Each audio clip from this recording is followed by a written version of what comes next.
ತಾಂತ್ರಿಕ ವಿದ್ಯಾರ್ಥಿಗಳ ಕೌಶಲ್ಯವರ್ಧನೆಗೆ ಹಾಗೂ ಅಂತಾರಾಷ್ಟ್ರೀಯ ಮಟ್ಟದಲ್ಲಿ ಉದ್ಯೋಗಾವಕಾಶಗಳನ್ನು ಸೃಷ್ಟಿಸುವ ಗುರಿಯಿಂದ ಈಸ್ಟ್ ವೆಸ್ಟ್ ತಾಂತ್ರಿಕ ಮಹಾವಿದ್ಯಾಲಯ ಹಾಗೂ Shri Ravikiran centre of excellence ಕೇಂದ್ರವನ್ನು ಪರಮಪೂಜ್ಯ ಜಗದ್ಗುರು ಡಾಕ್ಟರ್ ನಿರ್ಮಲಾನಂದನಾಥ ಮಹಾಸ್ವಾಮೀಜಿಯವರು ಮತ್ತು ಸಮೂಹ ಶಿಕ್ಷಣ ಸಂಸ್ಥೆಗಳ ವ್ಯವಸ್ಥಾಪಕ ನಿರ್ದೇಶಕರಾದ ಪರಮಪೂಜ್ಯ ಶ್ರೀ ಡಾಕ್ಟರ್ ಪ್ರಕಾಶನಾಥ ಸ್ವಾಮೀಜಿಗಳವರ ಸಮ್ಮುಖದಲ್ಲಿ ಅದ್ದೂರಿಯಾಗಿ ಉದ್ಘಾಟಿಸಲಾಯಿತು.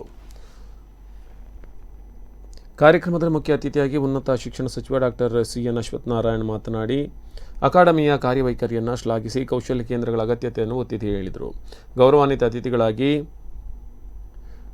ಡಾಕ್ಟರ್ ಶ್ಯಾಮ್ ಸುಂದರ್, ಅಧ್ಯಕ್ಷರಾದ ಡಾಕ್ಟರ್ ಪ್ರತಾಪ್ ಸಿಂಹ ಕಾಕಾ ಸಾಹೇಬ್ ದೇಸಾಯಿಯವರು ಹಾಗೂ ಡಾಕ್ಟರ್ ಬುದ್ಧ ಚಂದ್ರಶೇಖರ್ ಉಪಸ್ಥಿತರಿದ್ದರು. ಕಾರ್ಯಕ್ರಮದ ಅಧ್ಯಕ್ಷತೆಯನ್ನು ಈಸ್ಟ್ ವೆಸ್ಟ್ ಸಮೂಹ ಶಿಕ್ಷಣ ಸಂಸ್ಥೆಗಳ ಮುಖ್ಯಸ್ಥರಾದ ಶ್ರೀಮತಿ ರಶ್ಮಿ ರವಿಕಿರಣ್